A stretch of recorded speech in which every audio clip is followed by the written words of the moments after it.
Hey guys, welcome to Tech Team channel. Hope you guys having a great day. Today in this video I'm gonna show you how to find longitude and latitude on Google Maps. So at first just go to the Google Maps app.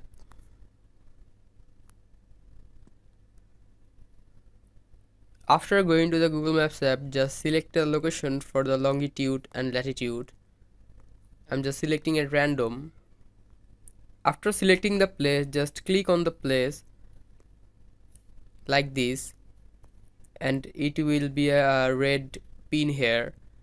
Now just drag from the bottom here like this, and here you can see in the middle option here the longitude and latitude.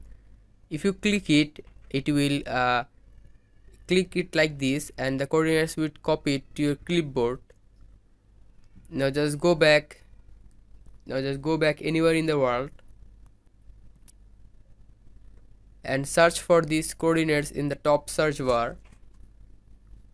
Paste it. If you paste it, the place will be shown in front of you like this. So guys, that's how you find longitude and latitude on Google Maps. Hope you found this video helpful. If you found this video helpful, then give a thumbs up and don't forget to subscribe the channel. Thank you very much for watching the video.